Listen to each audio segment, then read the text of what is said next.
Salam, salam saudara. Selamat bergabung kembali di ibadah online GB Margonda. Bagaimana kabar Bapak Ibu Saudara semua?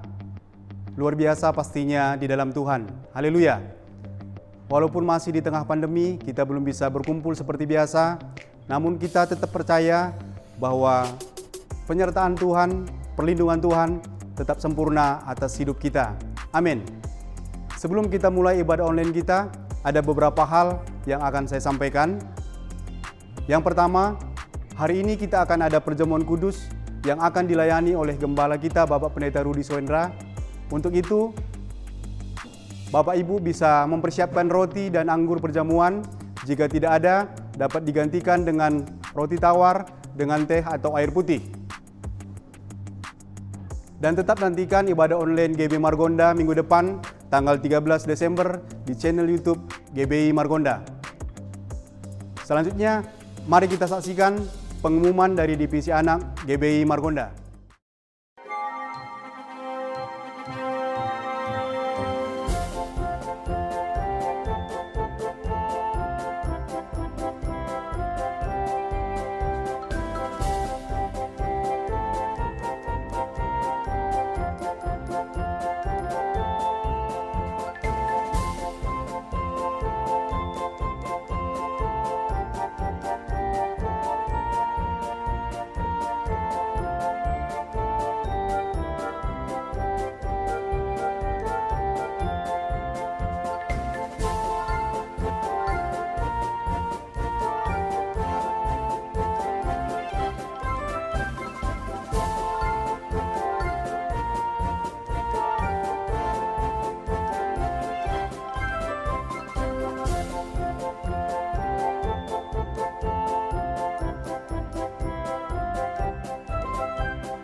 Shalom orang tua hebat, bagaimana kabarnya? Pastinya luar biasa ya dalam Tuhan Yesus.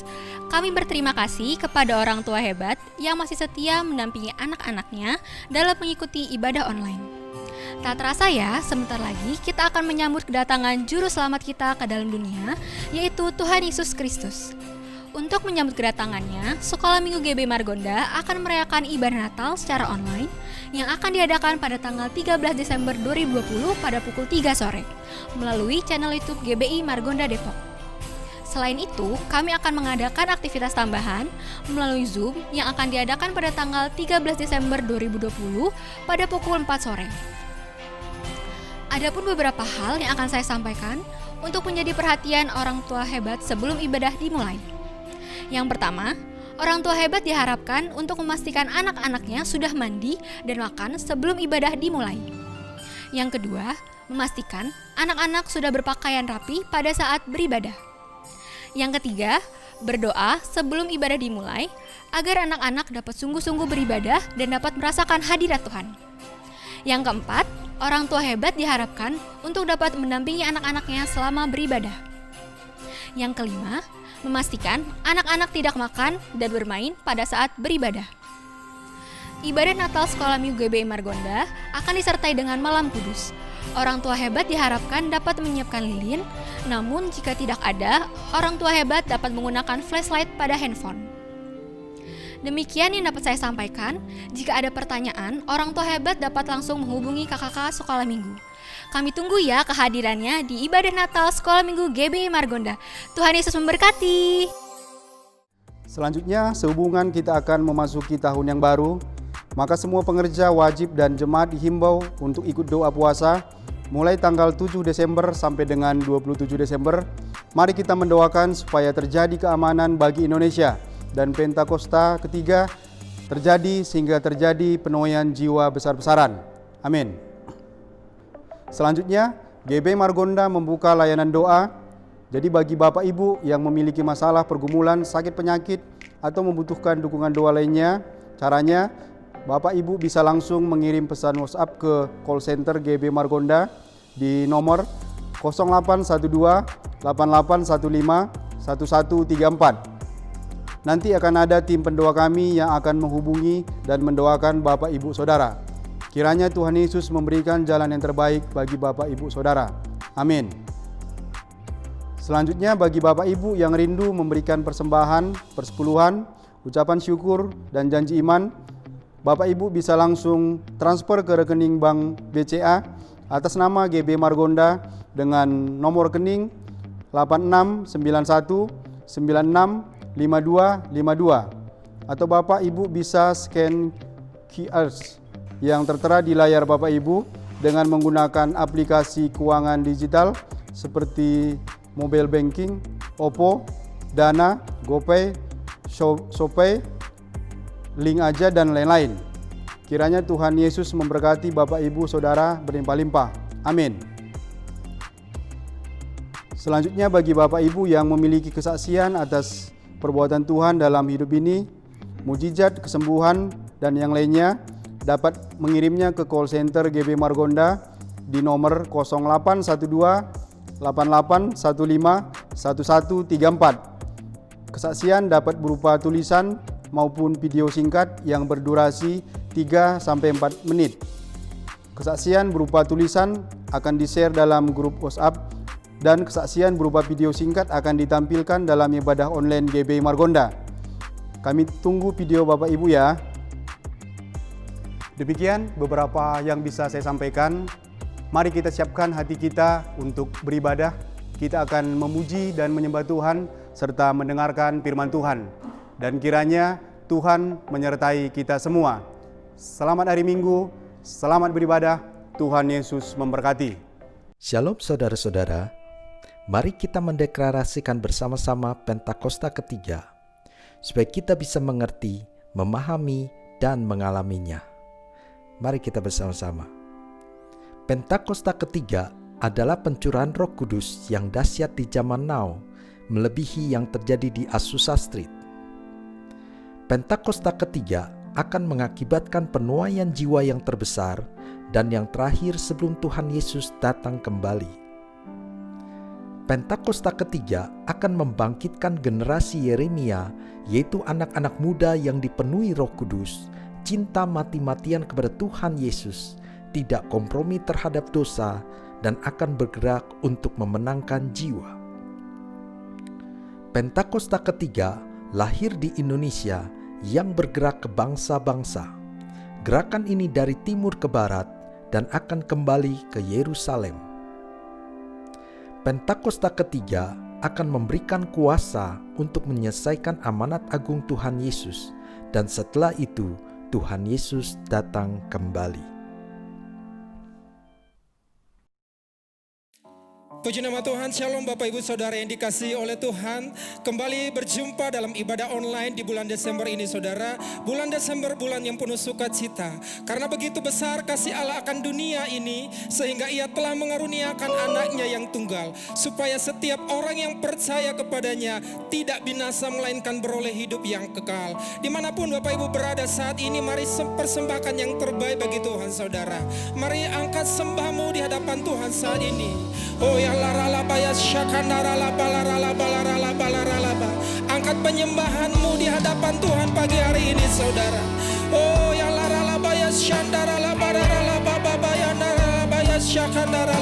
kami bawa syukur kami ya Tuhan. Kami ada sampai hari ini, semua karena anugerah Tuhan, semua karena kasih setia Tuhan. Terima kasih Tuhan. Oh ya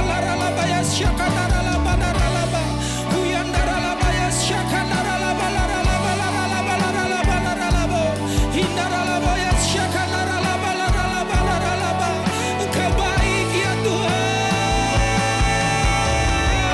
Yesus baik. Kami bersyukur Tuhan Yesus.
Kami ada di bulan sukacita ini Tuhan, bulan yang penuh sukacita ya Tuhan Yesus.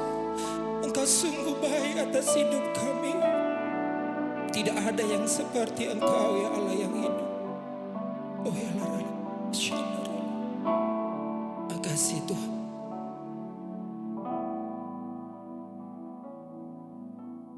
Belum pernah ada, katakan sama Tuhan saudara, kasih di dunia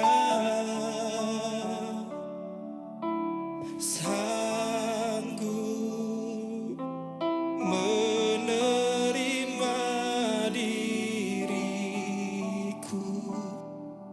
apa adanya selain kasih-Mu Yesus. Sungguh tiap ada lagi ya Tuhan, terima kasih. Sungguh tiada lagi kasih seperti ini, kasih seperti ini, sanggup mengubahkan hidupku menjadi baru selain kasih-Mu Yesus. Mari katakan sama Tuhan saudara, haleluya. Ku kagumi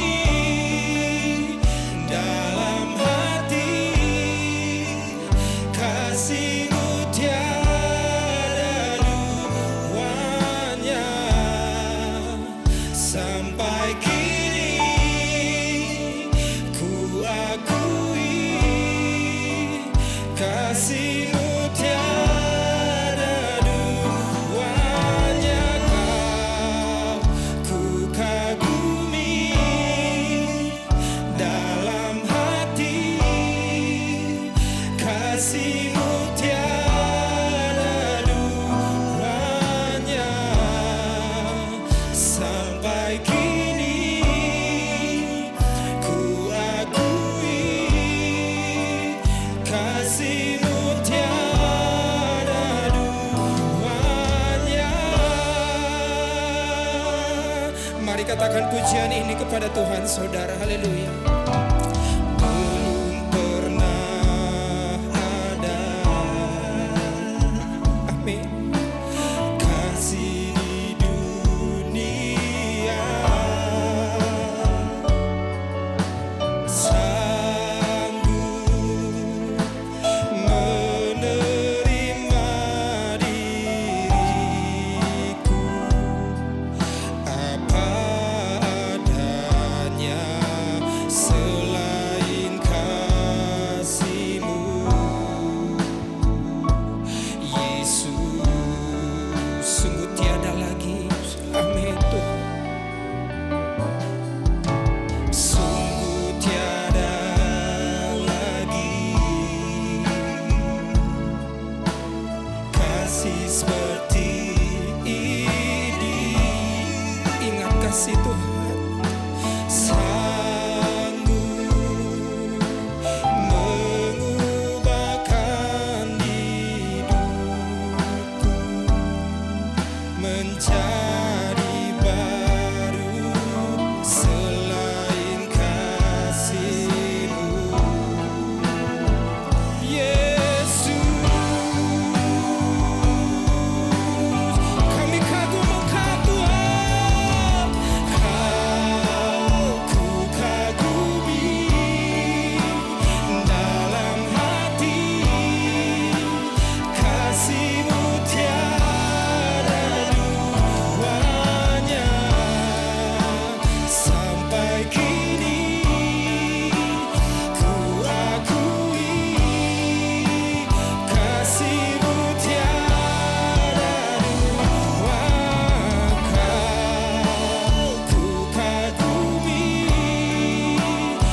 Kami ada di bulan ini ya Tuhan, semua karena anugerah-Mu ya Tuhan Yesus, semua karena kasih-Mu ya Tuhan Yesus. Mari saudara ingat kebaikan Tuhan, ingat kasih-Nya Tuhan. Terima kasih Tuhan. Biarlah dengan itu kami kagum Engkau Tuhan.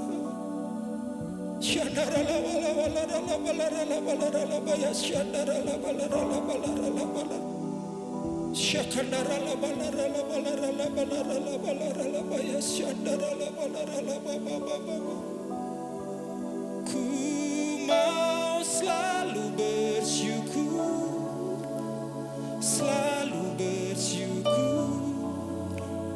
Kau Tuhan yang setia, yang selalu menopang. Ku mau selalu bersyukur, selalu bersyukur. Kau Bapakku yang setia. Biarlah jemaat Tuhanku mau selalu bersyukur, sambil ingat kebaikan Tuhan saudara. Makasih Tuhan.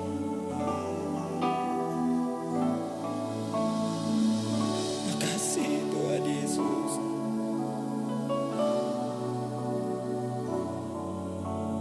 Kau Bapakku yang setia. Ku mau selalu bersyukur, selalu bersyukur. Kau Tuhan yang setia, yang selalu menopang. Ku mau selalu bersyukur, selalu bersyukur. Kau Bapakku yang setia. Semua kita yang bersyukur, mari angkat tanganmu saudara. Haleluya. Ku mau selalu bersyukur, selalu bersyukur. Kau Tuhan yang setia, yang selalu menopang. Ku mau selalu bersyukur, selalu bersyukur. Kau Bapakku yang setia. Ku mau selalu bersyukur, selalu bersyukur. Kau Tuhan yang setia, yang selalu menopang. Ku mau selalu bersyukur, selalu bersyukur. Kau Bapakku yang setia, Kau Bapakku yang setia, Kau Bapakku yang setia. Haleluya. Mari berikan sorak-sorai yang terbaik bagi Tuhan saudara. Yesus dahsyat. Oh, haleluya. Biarlah syukur kami hanya bagi Tuhan. Dalam nama Tuhan Yesus kami berdoa, kami bersyukur. Haleluya. Semua kita yang diberkati katakan amin. Amin. Puji nama Tuhan saudara yang terkasih. Saya percaya kita siap memuji Tuhan pagi hari ini saudara. Biarlah hadirat Tuhan, biarlah sukacita memenuhi setiap hati kita saudara. Haleluya.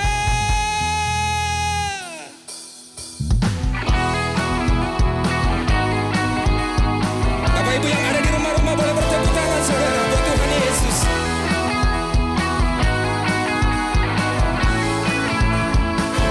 Katakan, datanglah ke bait-Nya dengan hati bersyukur, ke dalam pelataran-Nya.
Bersyukurlah kepada Tuhan, sebab Dia baik, balasannya untuk selamanya, kasih setianya.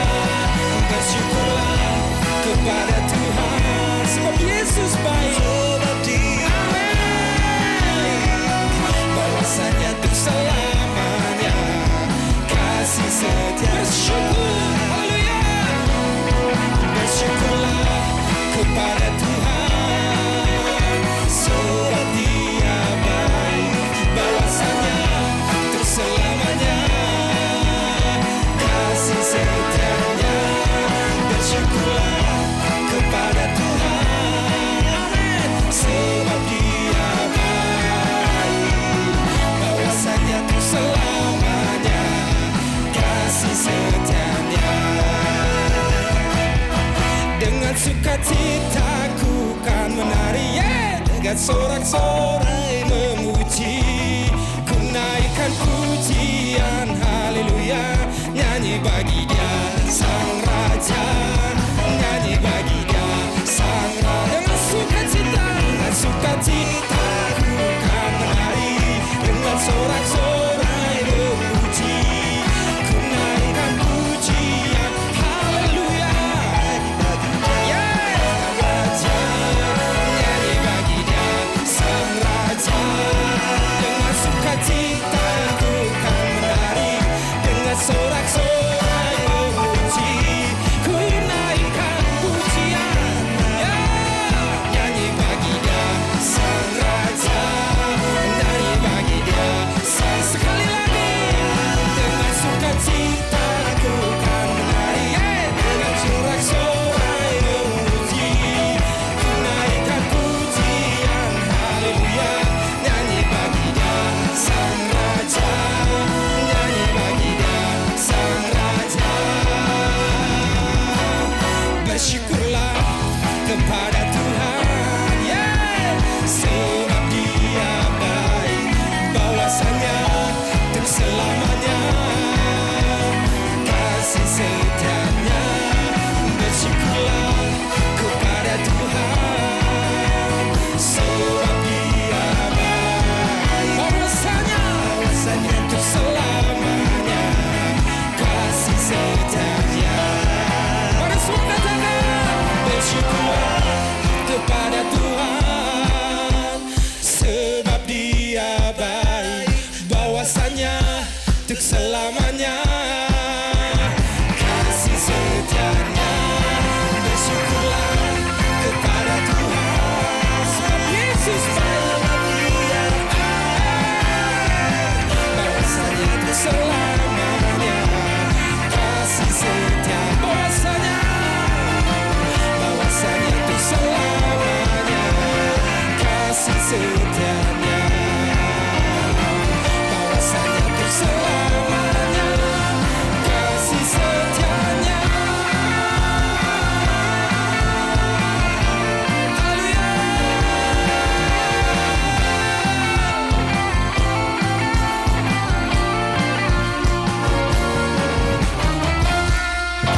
Mari kita berikan tepuk tangan buat Tuhan Yesus. Haleluya.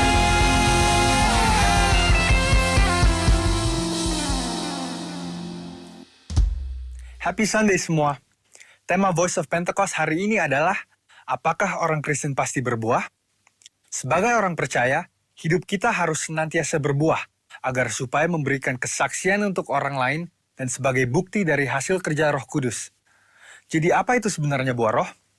Galatia 5 ayat 22-23 berkata, tetapi buah roh ialah kasih, sukacita, damai sejahtera, kesabaran, kemurahan, kebaikan, kesetiaan, kelemah lembutan, penguasaan diri. Tidak ada hukum yang menentang hal-hal itu. Kalau kita lihat secara biologi, buah adalah sesuatu yang dihasilkan oleh sebuah pohon sebagai bagian dari proses pertumbuhannya. Buah yang dihasilkan oleh sebuah pohon ditujukan untuk menyebarkan benih, dan proses tersebut bisa melalui berbagai macam cara. Benih tersebut bisa jatuh di tanah, terbawa oleh angin, dimakan oleh binatang atau manusia, dan seterusnya. Demikian juga dengan kehidupan orang Kristen. Hidup kita beberapa kali digambarkan seperti sebuah pohon. kita ditanam, bertumbuh, lalu menghasilkan buah. Dalam konteks kekristenan, buah roh adalah sesuatu yang keluar dari kehidupan orang percaya setelah bertumbuh dalam Kristus. Dan pada akhirnya, buah tersebut ditujukan untuk menyebarkan benih firman Tuhan kepada semua orang. Ketika seseorang lahir baru dan mempunyai iman percaya kepada Yesus sebagai juru selamat, maka orang itu akan mengalami transformasi dalam kehidupannya yang dikerjakan oleh Roh Kudus. Apabila kita mengizinkan Roh Kudus bekerja, Dia akan memberikan karunia-karunia untuk melayani dan memanifestasikan sifat-sifat Allah melalui perilaku kehidupan kita, orang percaya. Sebab buah roh bukanlah sifat alamiah, melainkan karakter orang percaya yang diperbaharui karena melekat kepada Kristus. Dan ini merupakan sebuah tanda dari kedewasaan rohani. Sekarang kita akan membahas beberapa pertanyaan yang sering dibicarakan seputar buah roh. Yang pertama adalah, apakah seseorang bisa menunjukkan nilai-nilai kebaikan tanpa pendiaman Roh Kudus? Untuk bisa berbuat baik, seseorang tidak harus mengenal Roh Kudus.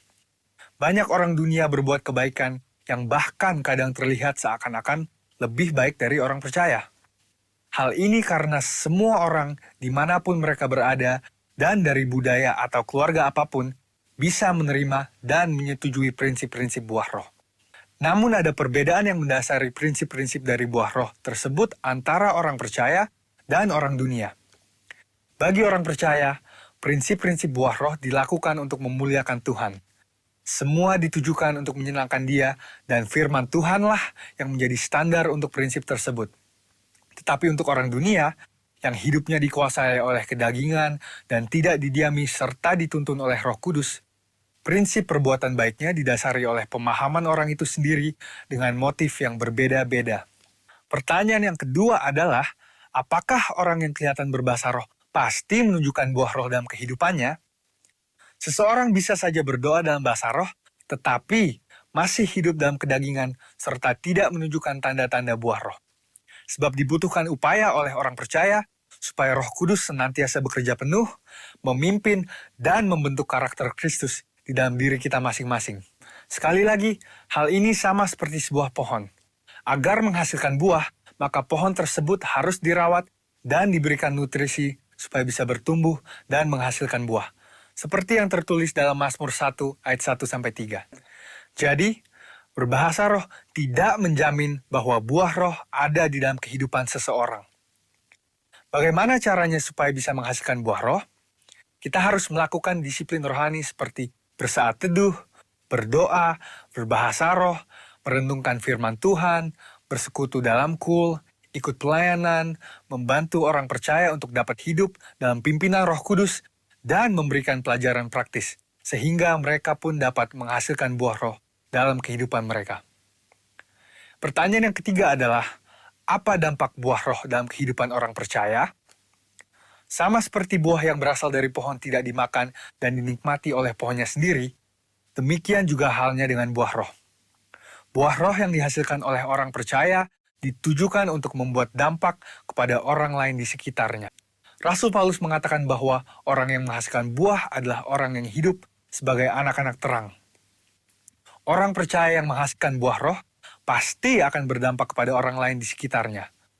Orang percaya dipanggil dan ditetapkan oleh Tuhan untuk menjadi terang yang dapat dilihat oleh orang lain.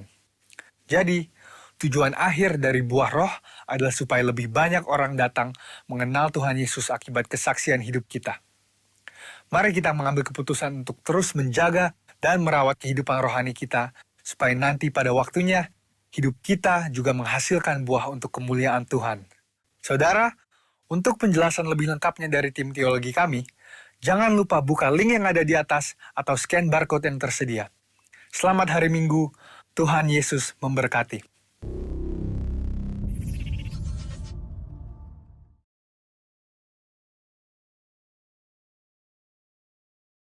Puji Tuhan saudara yang terkasih, mari siapkan hati kita diberkati lewat firman Tuhan pagi hari ini.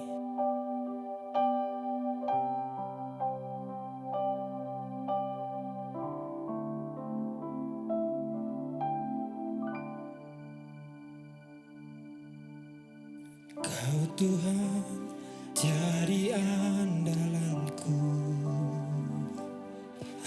hanya Kau Tuhan yang ku percaya. Di saat aku sudah tak mampu, hanya Yesus sanggup melakukannya. Kasih Tuhan, Kau Tuhan jadi andalanku, hanya Kau Tuhan yang ku percaya. Di saat aku sudah tak mampu, hanya Yesus sanggup melakukannya. Aku percaya ada mujizat. Yang percaya katakan aku percaya. Tuhanku dahsyat, perbuatan ajaib telah dikerjakannya. Aku percaya ada mujizat. Terima kasih Tuhan Yesus, kami percaya firman-Mu. Kau Tuhan jadi andalanku, hanya Kau Tuhan yang ku percaya. Di saat aku sudah tak mampu, hanya Yesus sanggup melakukannya. Aku percaya ada mujizat, ada mujizat. Percaya Tuhanku dahsyat, perbuatan ajaib telah dikerjakannya. Aku percaya ada mujizat. Semua yang percaya katakan, aku percaya ada mujizat terjadi dalam nama Yesus. Tuhanku dahsyat, perbuatan ajaib telah dikerjakannya. Aku percaya ada mujizat. Mari lebih lagi.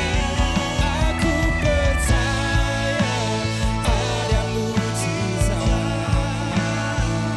Aku percaya Tuhanku dahsyat, perbuatan ajaib telah dikerjakannya. Aku percaya ada mujizat.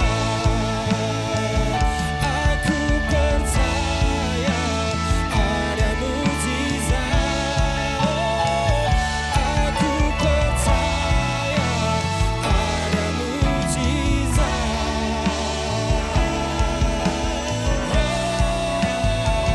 Ku percaya.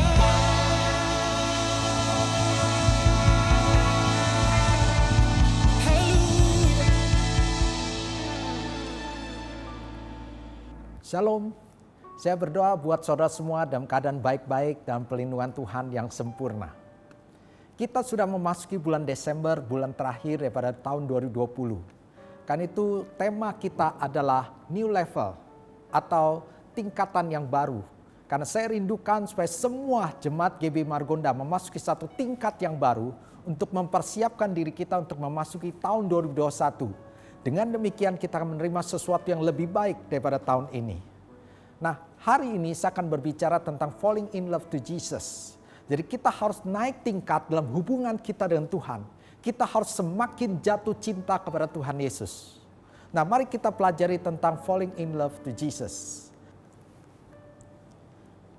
Yang pertama, kita senantiasa merenungkan kasih Tuhan. Supaya kita bisa naik level, kita memiliki level yang baru dalam hubungan dengan Tuhan, maka kita senantiasa merenungkan kasih Tuhan. Karena Dia sangat mengasihi kita. 1 Yohanes 4 ayat 19. 1 Yohanes 4 ayat 19, firman Tuhan berkata demikian. Kita mengasihi karena Allah lebih dahulu mengasihi kita. Jadi kita mengasihi bukan karena kita terlebih dahulu mengasihi Allah, tetapi Allah lah yang terlebih dahulu mengasihi kita. Di dalam 1 Yohanes 4 ayat 10, firman Tuhan berkata demikian. Inilah kasih itu, bukan kita yang telah mengasihi Allah, tetapi Allah yang telah mengasihi kita dan yang telah mengutus anaknya sebagai pendamaian bagi dosa-dosa kita. Jadi jelas di sini dikatakan bahwa Tuhanlah yang terlebih dahulu mengasihi kita. Ada orang berpikir kalau Tuhan mengasihi kita, supaya kita dulu terlebih dahulu mengasihi Tuhan. Kita melakukan kebaikan dulu, kita mengasihi Tuhan, baru Tuhan mengasihi kita. Padahal firman Tuhan jelas, Allah mengasihi kita terlebih dahulu. Karena Allah adalah kasih. Dia mengasihi semua manusia tanpa memandang suku, bangsa, bahasa, status ekonomi, status pendidikan. Semua manusia Tuhan kasihi. Bahkan di Roma 5 ayat 8, firman Tuhan katakan, akan tetapi Allah menunjukkan kasih-Nya kepada kita oleh karena Kristus telah mati untuk kita ketika kita masih berdosa. Jadi Tuhan mengasihi kita bukan sewaktu kita sudah bertobat. Bukan sewaktu kita sudah berbuat kebaikan. Tapi Tuhan mengasihi kita dan mau mati bagi kita ketika kita masih hidup dalam dosa. Ketika kita masih memberontak kepada Tuhan. Itulah Tuhan tunjukkan kasih-Nya kepada kita. Betapa luar biasa kasih Tuhan. Bahkan kalau kita jatuh dalam dosa, Tuhan tetap mengasihi kita. Tapi perhatikan, waktu kita jatuh dalam dosa, memang Tuhan tetap mengasihi kita. Tapi bukan berarti Tuhan setuju kita berbuat dosa. Allah Maha Kudus tidak mungkin bersekutu dengan yang tidak kudus. Allah tidak suka dengan dosa. Allah mengasihi manusia, tapi Tuhan tidak suka dengan dosa. Upah dosa adalah maut. Karena itu kalau kita berkata, oh karena Tuhan mengasihi saya bisa berbuat dosa. Karena kita diselamatkan, karena kasih karunia kita boleh berbuat dosa. Itu salah. Kalau kita masih berbuat dosa, berarti kita belum mengenal kasih Tuhan. Kalau kita masih berbuat dosa, kita belum mengenal kasih karunia. Tapi lihat dari sisi bahwa Tuhan sangat mengasihi kita. Dia ingin kita dipulihkan, Dia ingin kita dibenarkan, Dia ingin kita dikuduskan. Karena itulah Yesus datang, mati buat saudara dan saya. Dia sangat mengasihi kita. Satu kali ahli Taurat dan orang Farisi membawa seorang perempuan yang tertangkap sedang berzina. Dibawa ke hadapan Yesus dan mereka katakan dalam hukum Taurat bahwa wanita yang berzina atau orang yang berzina itu harus dirajam dengan batu. Lalu mereka meminta pendapat daripada Tuhan. Lalu Yesus hanya berkata, siapa yang tidak pernah berbuat dosa, itu yang terlebih dahulu melempar wanita ini. Lalu sadarlah semua orang Farisi dan ahli Taurat bahwa mereka adalah orang berdosa. Maka satu persatu mereka pun pergi. Tapi saudara perhatikan, ada satu orang yang berhak merajam wanita ini, yaitu Yesus. Karena Yesus tidak berbuat dosa dan Dia berhak merajam wanita ini. Tapi Yesus tidak melakukannya karena Yesus mengasihi semua orang berdosa. Tapi saudara lihat pernyataan terakhir Yesus. Yesus kata, pergilah dan jangan berbuat dosa lagi. Jadi jelas kasih diberikan pada kita. Kasih karunia diberikan pada kita. Tapi Tuhan tetap meminta kita hidup dalam kekudusan. Nah yang harus kita renungkan senantiasa adalah kasih Tuhan yang begitu luar biasa buat kita. Itu akan membuat kita punya hubungan yang dekat dengan Tuhan. Itu yang membuat kita punya level kita naik dalam hubungan dengan Tuhan. Kasih Tuhan begitu luar biasa. Di Mazmur 23 ayat 6, firman Tuhan berkata demikian, kebajikan dan kemurahan belaka akan mengikuti aku seumur hidupku, dan aku akan diam dalam rumah Tuhan sepanjang masa. Saya suka di dalam bahasa Inggris. Di sana dikatakan, surely your goodness and love will follow me all the days of my life, and I will dwell in the house of the Lord forever. Di situ dikatakan, surely your goodness and love, sungguh-sungguh kebaikan dan kasih will follow me all the days of my life. Berarti kebaikan Tuhan dan kasih Tuhan akan mengikuti kita seumur hidup kita. Engkau bisa lari daripada Tuhan. Engkau bisa meninggalkan Tuhan. Tapi kasih-Nya akan terus mengikuti engkau. Kasih-Nya tetap akan menjangkau engkau. Karena Tuhan sangat mengasihi kita. Saya ingat sebuah kisah tentang seorang anak yang lahir. Ternyata dia cacat. Dia tidak punya daun telinga. Sehingga ketika dia bertumbuh dewasa, dia ditertawakan oleh teman-temannya. Dia menjadi orang yang pemalu, minder. Seringkali dikatakan monster, dikatakan orang aneh dan sebagainya. Dia mengurung diri, dia tidak mau ketemu orang-orang.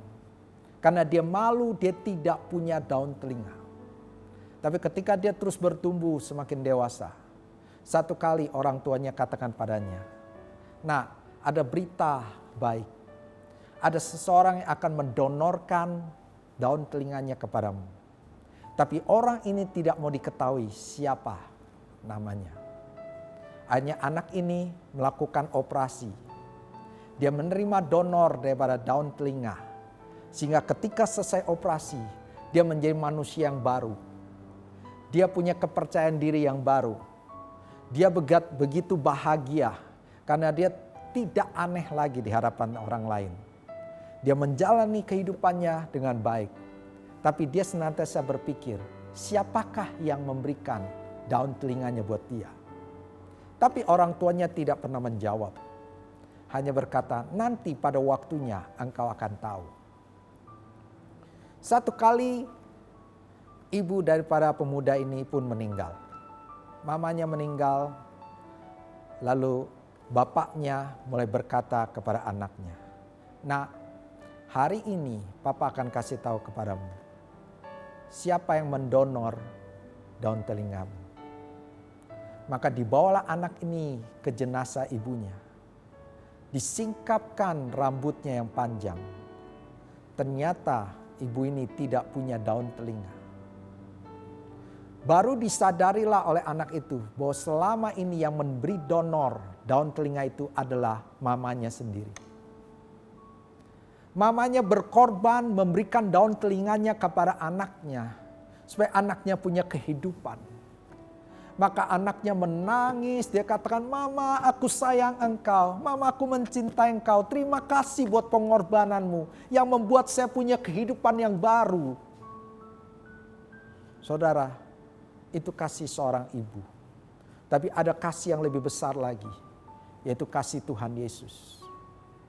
Dia mengorbankan dirinya di kayu salib supaya kita diselamatkan, supaya kita dilahirkan kembali, supaya kita menjadi manusia baru, supaya kita bisa menjadi anak-anaknya, supaya kita bisa punya hubungan yang dekat dengan Allah, supaya kita bisa diselamatkan dan masuk surga.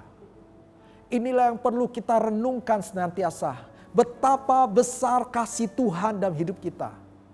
Kalau kita merenungkan kasih Tuhan, itu akan membuat kita semakin jatuh cinta kepada Dia. Kalau saya membaca Alkitab, ketika saya renungkan tentang kasih Tuhan, seringkali saya menangis, seringkali saya berkata, "Tuhan, Engkau begitu baik." Itu yang menyadarkan hidup saya. Karena itu renungkanlah kasih Tuhan. Maka kita akan punya jatuh cinta kepada Tuhan. Yang kedua yang bisa kita pelajari supaya kita punya level yang baru dalam hubungan dengan Tuhan. Hubungan kita dengan Tuhan harus berdasarkan kasih. Hubungan kita dengan Tuhan harus berdasarkan kasih. 1 Korintus 13 ayat 1-3. Firman Tuhan berkata demikian. Sekalipun aku dapat berkata-kata dengan semua bahasa manusia dan bahasa malaikat, tetapi jika aku tidak mempunyai kasih, aku sama dengan gong yang berkumandang dan canang yang gemerincing. Sekalipun aku mempunyai karunia untuk bernubuat dan aku mengetahui segala rahasia dan memiliki seluruh pengetahuan, dan sekalipun aku memiliki iman yang sempurna untuk memindahkan gunung, tetapi jika aku tidak mempunyai kasih, aku sama sekali tidak berguna. Dan sekalipun aku membagi-bagikan segala sesuatu yang ada padaku, bahkan menyerahkan tubuhku untuk dibakar, tetapi jika aku tidak mempunyai kasih, sedikit pun tidak ada faedahnya bagiku. Saudara, Tuhan mau hubungan kita dengannya adalah berdasarkan kasih, bukan berdasarkan peraturan. Ada orang mendasari hubungan antara manusia dengan Tuhan dengan peraturan-peraturan yang ada. Harus melakukan ini, harus melakukan ini, jangan melakukan ini, jangan melakukan itu. Semuanya berupa peraturan demi peraturan. Tapi yang Tuhan mau adalah supaya kita melakukan segala sesuatu dengan kasih. Kita berdoa bukan karena peraturan atau kewajiban. Kita membaca firman Tuhan bukan karena peraturan atau kewajiban. Kita ke gereja beribadah atau ibadah online bukan karena kewajiban atau peraturan. Tapi kita akan melakukannya dengan penuh kasih.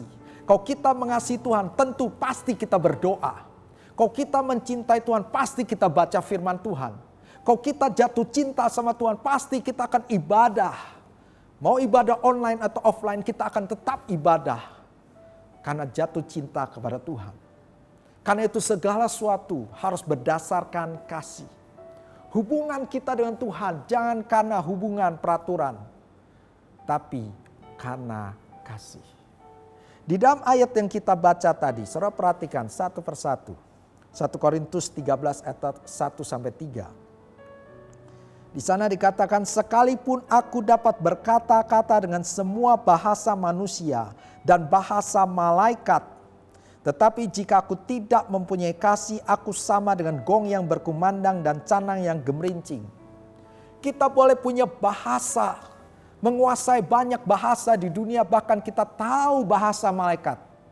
Tapi kalau tidak punya kasih, sia-sia.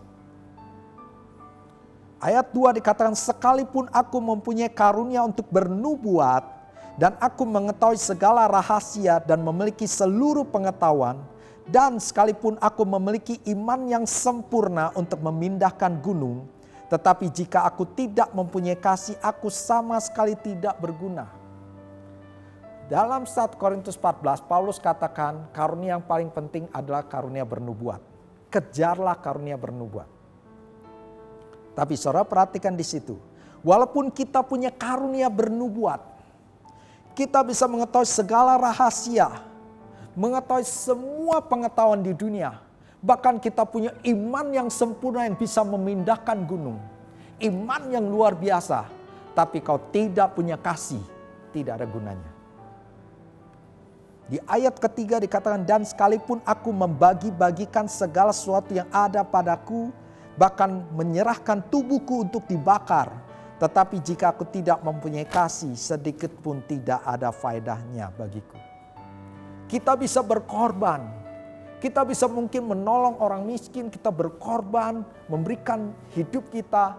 Tapi kalau tanpa kasih, itu pun sia-sia. Karena itu Tuhan mau segala sesuatu berdasarkan kasih, termasuk hubungan kita dengan Tuhan harus berdasarkan kasih. Kalau kita punya hubungan yang dekat dengan Tuhan karena kasih, tidak ada lagi yang namanya bersungut-sungut. Tidak ada lagi yang kita berkata kelelahan, capek. Tidak ada lagi kita akan berkata stres. Tidak ada lagi kita akan menghakimi orang. Tapi kita akan melakukan segala sesuatunya dengan penuh sukacita. Kita berdoa penuh sukacita. Kita baca firman penuh sukacita.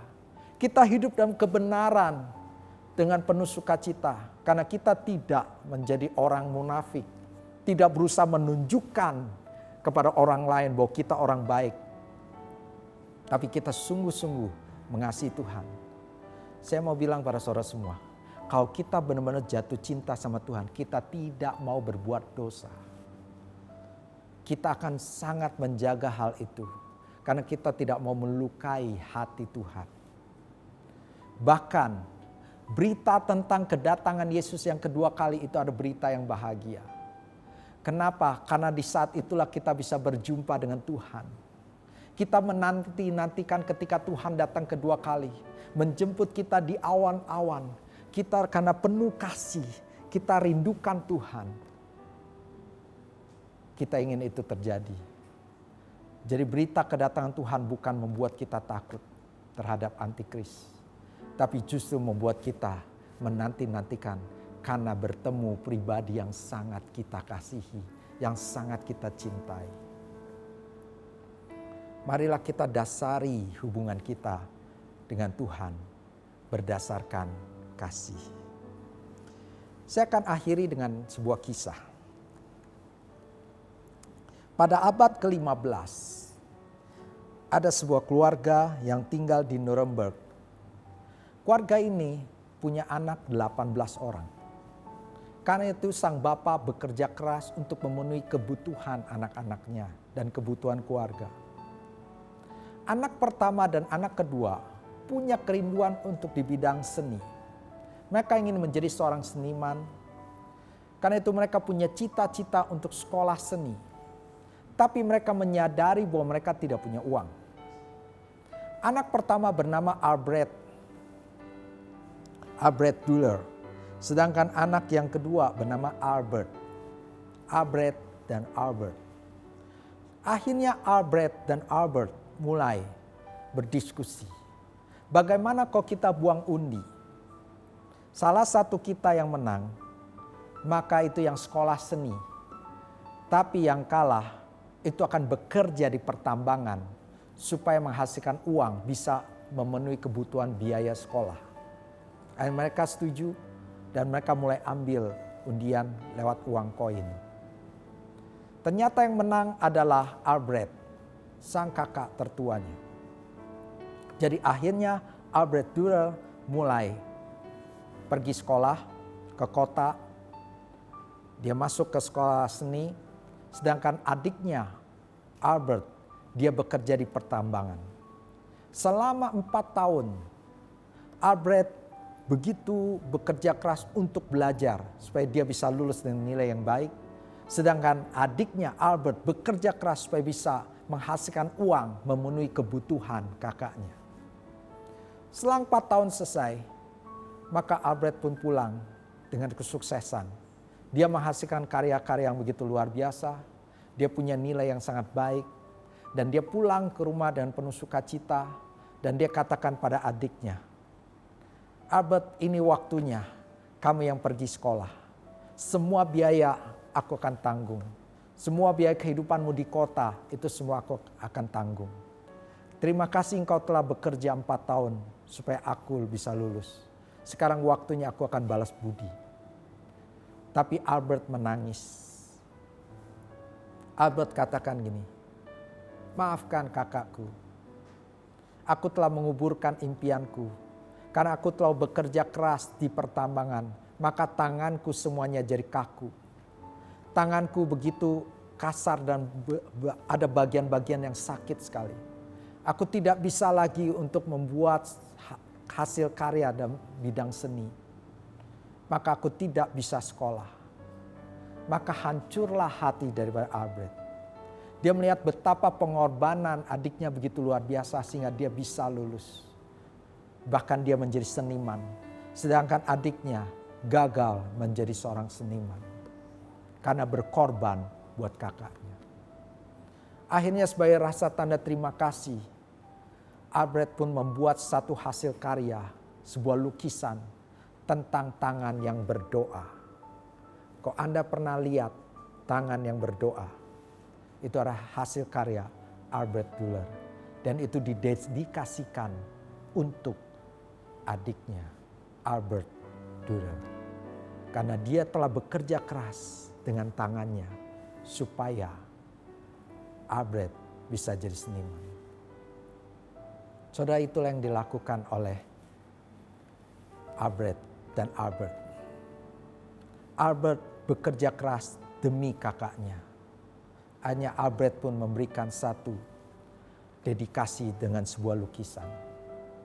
Sama saat ini juga, kita sebenarnya akan menuju kebinasaan, upah dosa dan maut.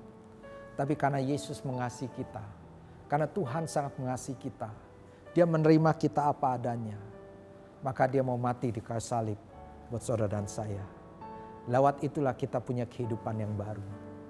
Karena itu di hari ini, biarlah kita memasuki dimensi yang baru, level yang baru, di mana kita semakin jatuh cinta kepada Tuhan. Dengan kita merenungkan kebaikan Tuhan senantiasa. Dan juga hubungan kita kepada Tuhan berdasarkan kasih. Maka kita akan punya hubungan yang dalam, hubungan yang dekat, hubungan yang belum pernah kita ada sebelumnya. Dan ini menjadi modal bagi kita memasuki tahun 2021. Saya berdoa mulai hari ini, saudara semua Jemaat GB Margonda semakin jatuh cinta kepada Tuhan Yesus. Tuhan berkati. Mari kita berdoa. Bapa di surga, kami ucap syukur terima kasih buat firman-Mu. Biarlah kami semua bisa naik level ya Tuhan. Kami memasuki level yang baru dalam hubungan dengan Engkau. Kami semakin jatuh cinta kepadamu. Karena kami akan merenungkan betapa besar kebaikan-Mu. Engkau Allah yang sangat mengasihi kami. Dan juga kami akan mendasarkan hubungan kami dengan Engkau dengan kasih. Mulai hari ini apapun yang kami lakukan semuanya berdasarkan kasih. Karena kami juga jatuh cinta padamu. Karena Engkau yang terlebih dahulu mengasihi kami. Berkati jemaat-Mu di GB Margonda. Biar kami punya hubungan yang dekat. Punya hubungan yang baru ya Tuhan. Memasuki level yang baru. Suatu hubungan yang dalam. Karena Engkau Allah yang penuh kasih. Terima kasih Tuhan. Meteraikan firman-Mu di hati pikiran kami semua. Biar kami jadi pelaku-pelaku firman-Mu. Terpujilah nama-Mu. Di dalam nama Yesus kami mengucap syukur dan berdoa. Haleluya. Amin. Saudara, kita akan mempersiapkan diri untuk perjamuan kudus. Di dalam setiap perjamuan kudus kita diingatkan tentang kasih Tuhan. Kita diingatkan tentang pengorbanannya di kayu salib. Karena biarlah setiap kita melakukan perjamuan kudus, kita ingat kebaikan Tuhan. Ingat pengorbanannya. Betapa besar kasih Tuhan bagi kita. Dan kalau Tuhan ada ingatkan, ada dosa dalam hidup kita, minta ampun. Supaya kita masuk perjamuan kudus dengan penuh kekudusan. Dan menerima berkat lewat perjamuan kudus ini. Mari kita persiapkan hati kita dan kita berdoa. Bapa, terima kasih buat perjamuan kudus yang akan kami lakukan sebentar ya Tuhan. Layakkan kami, kuduskan kami dengan darah-Mu. Biar lewat perjamuan kudus ini kami senantiasa mengingat betapa besar kasih-Mu dalam kehidupan kami. Betapa besar pengorbanan-Mu dalam hidup kami. Terima kasih Tuhan, Engkau luar biasa, Engkau baik. Dan kami siap menerima perjamuan kudus ini. Layakkan kami semua. Di dalam nama Yesus kami mengucap syukur dan doa. Haleluya. Amin.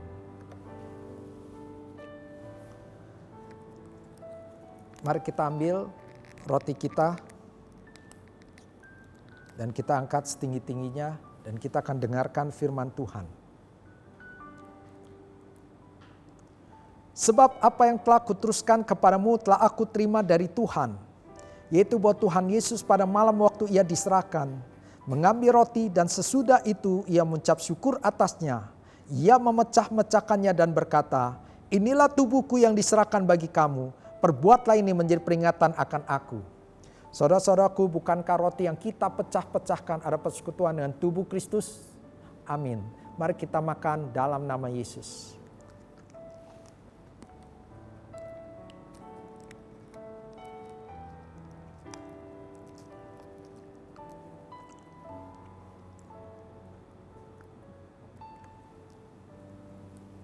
Mari kita angkat cawan setinggi-tingginya dan dengarkan firman Tuhan. Demikian juga ia mengambil cawan sesudah makan lalu berkata, cawan ini ada perjanjian baru yang dimeteraikan oleh darahku. Perbuatlah ini setiap kali kamu meminumnya menjadi peringatan akan aku. Sebab setiap kali kamu makan roti ini dan minum cawan ini, kamu memberitakan kematian Tuhan sampai Ia datang. Saudara-saudaraku, bukankah cawan ucapan syukur yang atasnya kita ucapkan syukur ada persekutuan dengan darah Kristus? Amin. Mari kita minum dalam nama Yesus. Mari kita ucapkan syukur. Kami bersyukur Tuhan, kami bersyukur buat anugerah-Mu. Terima kasih Yesus. Terima kasih Yesusku, terima kasih Yesusku. Puji syukur hanya bagi Tuhanku. Terima kasih Yesusku, terima kasih Yesusku. Puji syukur hanya bagi Tuhanku. Terima kasih Yesusku, terima kasih Yesusku. Puji syukur hanya bagi Tuhanku. Terima kasih Yesusku, terima kasih Yesusku. Puji syukur hanya bagi Tuhanku. Puji syukur hanya bagi Tuhanku. Puji syukur hanya bagi Tuhanku.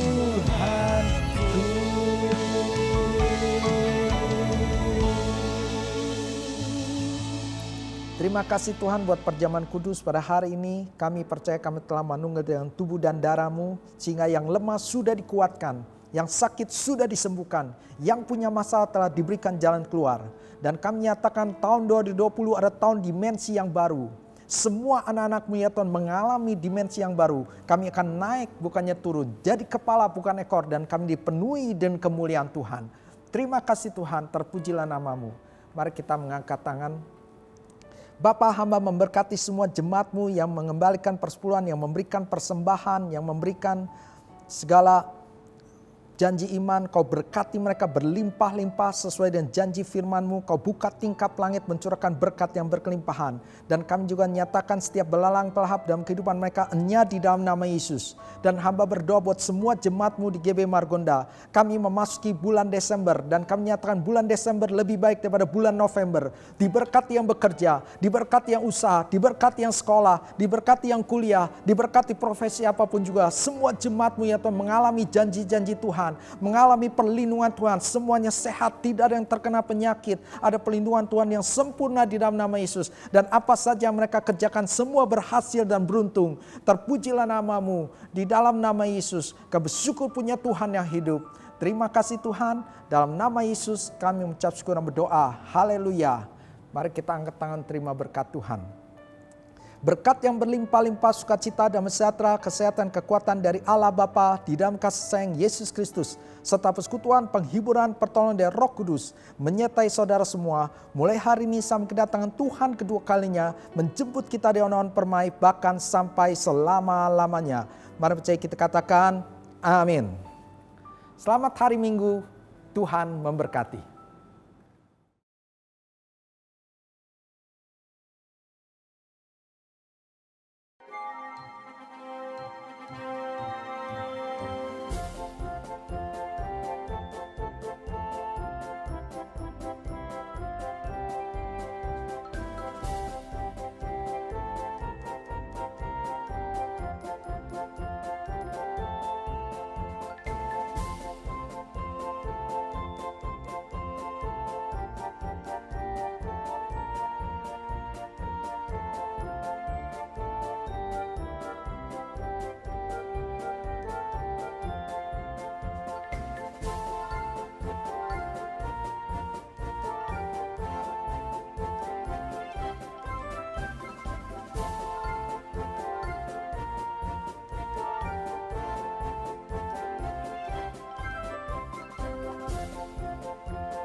Shalom orang tua hebat, bagaimana kabarnya? Pastinya luar biasa ya dalam Tuhan Yesus.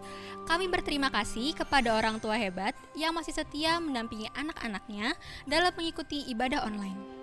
Tak terasa ya, sebentar lagi kita akan menyambut kedatangan Juru Selamat kita ke dalam dunia, yaitu Tuhan Yesus Kristus. Untuk menyambut kedatangannya, Sekolah Minggu GB Margonda akan merayakan ibadah Natal secara online yang akan diadakan pada tanggal 13 Desember 2020 pada pukul 3 sore melalui channel YouTube GBI Margonda Depok. Selain itu, kami akan mengadakan aktivitas tambahan melalui Zoom yang akan diadakan pada tanggal 13 Desember 2020 pada pukul 4 sore.